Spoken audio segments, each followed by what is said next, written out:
Hello, I'm Roger Bisbee from Skill Builder. We've got another tool test for you. This time we've got something special. We've got something a lot of people have been asking us for. We've got loads of comments under our 18-volt drill test saying, where's that new Hitachi one? The one we were sent was the old one. They hadn't got this brushless tool out at that moment, but now they've got this brushless 18-volt tool out, and we're going to run this through the paces, do exactly the same as we did with the other 18-volt drills, so it's all fair and above board. We know what the test was, so we'll put this through the same test. Then you'll be able to compare them and see how this stacks up against the competition. It's a high torquing machine.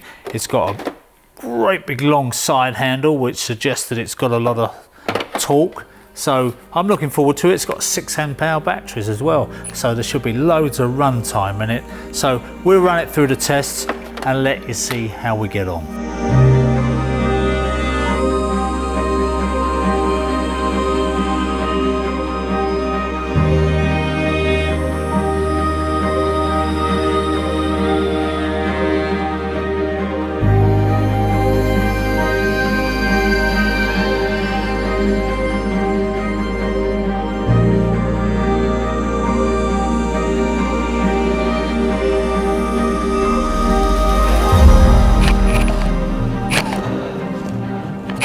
This is the point at which it snags, and that little light comes on to tell you that it's cut out rather than ripping your wrist off.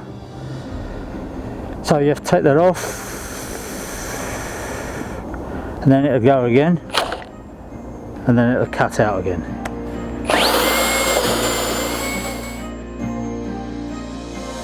Okay, so that's the tests over and done with, and what did we find? We found that when I was running this flat bit through 40mm chipboard on high speed, this drill does not like it. It protested. After about 15 holes, the motor protection cut in, which is a good thing. I'm not knocking motor protection.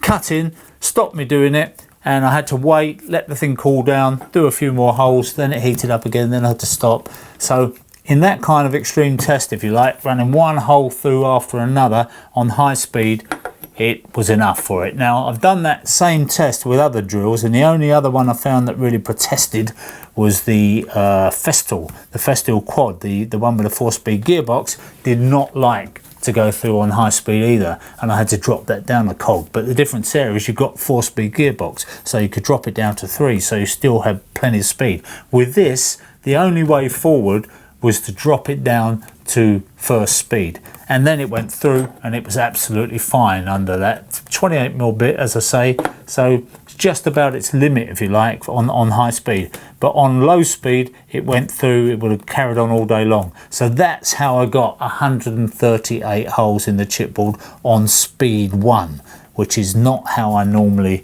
tend to do it. For one thing, it takes longer, but anyway, I'll tell you what it does do. It makes these bits last longer. They don't get quite so blunt if you run them slower, so that's quite interesting. The only thing is they're not really made to run slow, because I have had them in the past where they've corkscrewed. The shaft has started to twist because of the torque that you're putting on it. So it's a high-speed bit, it's made to run fast, and with a lot of drills you can do that. You could do it if you weren't doing more than 15 holes, you could do it with this one, so long as you didn't want to keep doing that one after the other. So there you are. That's that. I ran the 10mm masonry bit through dense concrete block, 100mm deep. I did that just as a speed test. I wasn't going to do another runtime test on that. So what we found is that I could get 10 holes in 2 minutes exactly.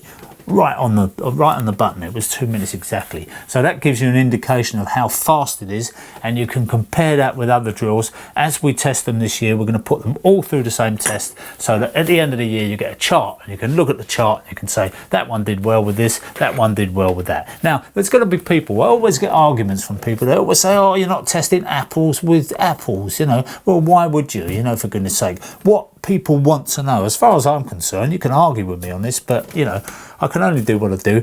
And as far as I'm concerned, some of the value in the test is we want to know how this compares to a 5 amp hour battery. Is it worth getting a 6 amp hour battery? We want to know how it compares with a drill that costs half as much, and a brushed motor compared to a brushless motor. So if we just took all the drills, if we took this and we took the Milwaukee Fuel and we ran them up against each other in some kind of head-on test, I think we would probably find 2 holes different or something like that. It wouldn't be enough to shout about. It certainly wouldn't be enough to make you buy one drill or another.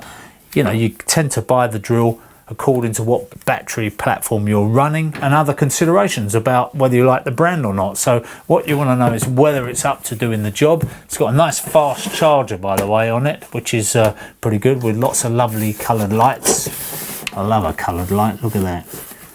So yeah, nice charger, and that will do the 14.4 and the 18 volt, so pretty good. Fan charger, as many are these days, and even little USB on the back there for charging your phone. So that's quite nice, isn't it, to have, I think, or anything else. I'll have to switch it off now because it's starting to run that fan. So yeah, nice charger, nice batteries. They always tend to have nice batteries, Hitachi. And they've got a good chuck as well on this drill. I like the Röhm chuck. I like a good metal solid, what I would call traditional chuck. That goes a long way. And it's got that spinning bezel on the front. Do you know what? Somebody said to me, you can hold that spinning bezel and it gives you a bit of precision when you're just doing a bit of fine drilling and you don't want the drill to skid around all over the place. You can actually just hold it on that bezel. And I never knew that. I always used to think it was just to stop it marking things when you hit them. But that's quite a handy little tip for me, just to hold it there to get started. So there you are. All the usual things it's got. As I say, big side handle and nice looking drill, I think, if looks matter. Do looks matter? I don't know. Anyway, there it is. I'm Roger Bisbee. I think I've rambled on enough, as usual. I'll come back and see you soon, because we're going to try and do a Power Tool Friday, every Friday for you. We ain't going to make it, I can say that right now, because we need holidays, we've got work to do. There's all sorts of things getting in the way, but our aim is, if we can, to get those power tools out to you on a Friday and build up loads and loads of tests. We need more subscribers. We want you to come back and see us. We want you to tell your friends, like us, and if you like us, if you don't like us, hate us. But anyway, we're trying to grow the channel, so any help you can give us would be gratefully appreciated. And don't forget to go and look at our website as well if you get some time, because there's a lot going on there as well. I'm Roger Bisbee. Thanks very much for watching. Come back and see us soon.